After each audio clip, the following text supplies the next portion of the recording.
Hey, welcome back to my channel. I know it's been a while. Yeah, just things going on, you know, life. Today I'm gonna show you new growth, what's in bloom.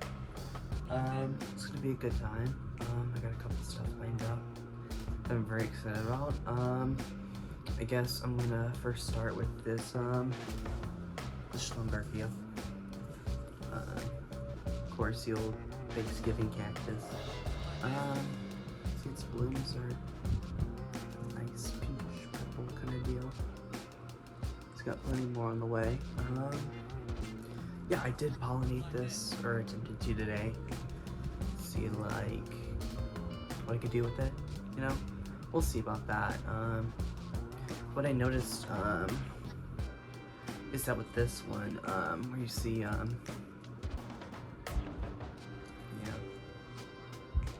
stamens a little turned downwards where it was sticking up before I pollinated it. You can see it there. It's kind of curved downwards actually. Where this one is still like sticking straight up with the anthers and whatnot. That's pretty cool. Yeah. I have my little silver band Maranta here. It's also in bloom. With cute little flowers on it. This one's grown pretty well. It has slowed down since it started to flower. I might cut this off, I think. I think I'm gonna cut the flowers off because it looks like these are gonna be the last that come out of this spike, so yeah. Might as well just take it off. Anyways, yeah, so and this one is one of my favorites. It smells amazing. I love waking up to it because it's like right beside my bed. So like in the morning or whenever I wake up or whatever, I'm just chilling out while I smell it, and I'm like, damn, that's a nice smell. I don't know. It's a Chinese perfume plant, or yeah, Aglaia, Odorata, or whatever. Yeah, it's really cute. It's adorable. It's pretty much just like a little tree. It gets these little yellow buds on it. Flowers aren't anything like significant or remarkable, but they smell amazing. Like, it literally smells like perfume. It's amazing. It's like very sweet and floral as well, so that's always a favorite. Yeah, and I guess we're gonna start moving stuff that's not in bloom. I did get a few plants the other day, just two. I got this Schefflera amate Soleil. It's like a neon form of the amate. It's really cool because take it out of the spot. It has like these pink stems. This isn't a really ACA, so the stems do remind me of like the Thatsia japonica. I don't know. Let's see. They're kind of like, yeah, it's really neat. I think you can see it. But yeah, you can also see it like on the tops of the leaves, like where the leaves kind of spread out. Right there. So the I think it's called the sinus. I can't remember. Gosh. But you can see it. It's like kind of, it's purple or whatever. It's really neat. But yeah, it's really beautiful and green. I've always wanted to get like a mate. I really like the color of it. It's just like, it's always a deep green, but what gets me is like, it's amazing. Like, it's stunning. Like, I love deep greens, but like when you get something that really pops against that deep green, just kind of adds like some intrigue and contrast, you know? Pink, the stems are pink as well. Just a really cool plant as well. Yeah, I've always wanted to get a Schefflera, but I just never see the amate like in a smaller form. They're always like huge, and I don't have the money for that. So like, I was like, might as well snag this up, and it's a really cool one as well. So yeah, it's like a cool Schefflera if you don't want like the Abicolia? I forget what it is, but yeah, its leaves are just a little bit longer, and it's kind of more foresty looking. I don't know. I like plants that have like a forest vibe to them. Like you could just be walking down like some kind of like mysterious forest and see it like on the side of your path. I don't know. And here's another one that I got. This is a Mimosa pudica. I don't know if I can trigger it right now. I think I've touched it too many times, where the leaves aren't just like closing up like they usually would. But oh, you can see it. Like that little one right there just went off, but it's like you just touch it, and then the leaves close up. It's really neat. I like it. When I first, like, I've always been interested in this plant. I've never seen it like ever in real life, and I didn't know it had thorns on it. I didn't know the stems were hairy, so I was like, I don't know. I like stuff that's kind of like I said, kind of foresty, deciduous looking, like, you know, like there's a lot of like native mimosas here that are like invasive, like outside, but none of them like close their leaves. But they're always like pretty cool to watch, and they have also there's like pink puffball flowers kind of deal going on. And yeah, move over to one of my favorite plants. This is Syngonium Woodlandii. Yeah, it grows really fast. I love these leaves. You can see where the bottom's kind of more mature than the top ones. At some point I might put this on a pole. I'm not sure. Yeah, you can see the little leaves coming out. And I do have a stem that I did propagate, and it honestly, I think it pretty much just started from like a node, so it's pretty much just like a basic like little baby immature leaf. So there's like lots of white on it. Like when it does start to mature, it like kind of loses its white.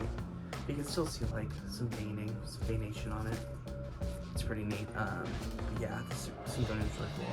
I like that it's more of an upright Syngonium. There was one that I really like, the radii, that's kind of, I think it's more vinish, but it's kind of like the same deal. It's smaller. I mean, I'm pretty sure like it kind of vines down more, which I really like. Yeah, I don't know. Like the whole reason I really didn't get into Syngoniums was because the ones you usually see in the stores are like so bushy, and I'd rather like see a trail and vine and whatnot.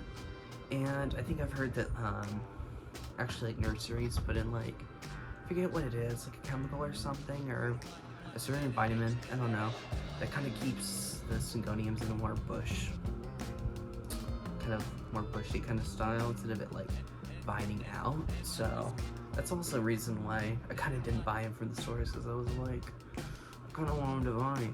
But yeah, and then we're going to talk about another Syngonium. This one's been a lot of growth, and I find it really easy to propagate. But this is the this is Ngonium Arthrophyllum. Yeah, Cardi Road. Yeah, no, Cardi Road. This one's growing pretty fast for me. See those deep, dark, wine-colored leaves. Whatever. But what gets, I love dark foliage. But what gets me is the contrast to like the green stems are pretty much neon. And then we see the leaves split off. They're kind of a deeper purple. So you see they kind of have like this veining, you know, like whenever you see Philodendron, Burrow Marx Fantasy. You know, like they have like these veins on them that are like kind of squarish and weird, almost like the cells. Like whenever you see like plant cells underneath the microscope, you see like all these little squares. They kind of have like that same thing kind of going on, you know. It's really cool. I'm surprised. This plant has really gone up in price. When I got it, I didn't even know it was a Syngonium. My friend actually had some cuttings, like just 2 cuttings. It was like you see the stem right here where I've cut and propagated that little piece, but it's like these 2 on this side were the only pieces that I had. And then this growth sprouted out after I potted and had outside. I think that's what helped it kind of get used to the soil, because I hear they're finicky or whatever. I don't know. They don't like to dry out a lot. They'll start to wilt. But anyways, my friend was like, oh, just take these cuttings. And I was like, I like those. This is really cool. What is that? They're like, it's a Syngonium, yeah. And I was like, oh. because I feel like you could even like stake this for pothos if you don't look at it like really up close. And these cuttings were like pretty small as well, because he had taken them from a plant that just died on him after it shipped, because here they don't ship well, but who knows, because it's a bigger plant, could have, I don't know. So anyways, the prices are getting insane, so I'd say just hold on and just wait, because I'm sure they'll go down. But we'll see, I guess. Okay, and here is my Hoyas. This is Hoya. This is Hoya Imperialis Red.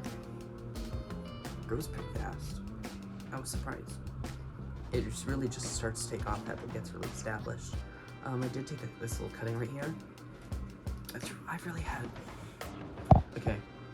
I've had a really hard time getting this cutting to adapt to soil. It just keeps losing its roots, and it's frustrating. I've been trying to keep it like well watered where it's dry. It kind of dries out, but it still stays moist. So I'm hoping that'll move kind of successfully over to it, because I've had to reroot this little cutting maybe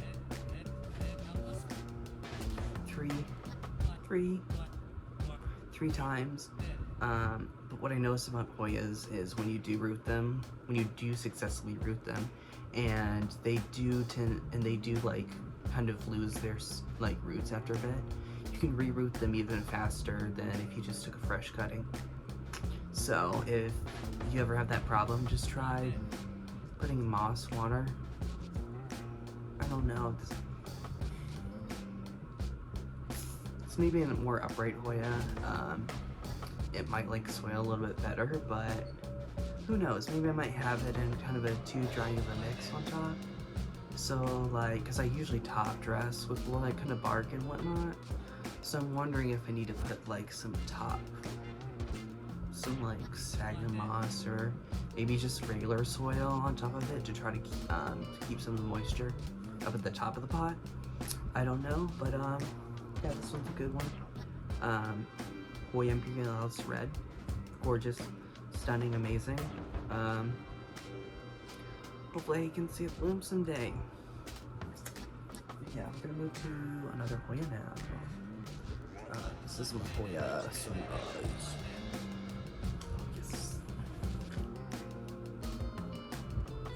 Yeah, this is another one of my favorite Hoyas. This is I want to say one of my most expensive Hoyas. Like when I got this, I did cut off like a strand to give to one of my friends, because I really bought this because I've been wanting it for a while, but my friend had also been looking for it. So I decided, hey, I'll get it, and then I'll be able to give them like a cutting or trade them if they want to trade me something. So yeah, this growth right here is pretty new. It's pretty new. I also do have several other growth points coming out. When I did get this, it was 55 bucks for like this plant, and imagine just like another long strand that's like 18 inches long or whatever. It was 55 bucks. I was like, that's a steal. Where kind of now you see a six note cutting with like maybe 5 leaves, 6 leaves for like the same amount. I mean, I do have some more sun stressed leaves, but whenever I see these online, they're like super duper duper sun stressed, so they're always like bright red. I'd say this is the most kind of sun stressed leaf I have. Yes, yeah, there we go. It's kind of more orangish red, I guess. I just love it. I love the sun stressed Hoyas. But yeah, when this bloomed for me, the peduncle did fall off, sadly. Rest in peace. But I think I do spy another one coming off of one of these nodes up here on the new growth. It smells amazing. It smells like a fresh bouquet. It smells like roses and carnations, and it has lovely floral smells. So yeah, a favorite, love it. It's really grown fast for me, so yeah, it's a favorite. I think that's all I have. Is that all I have planned?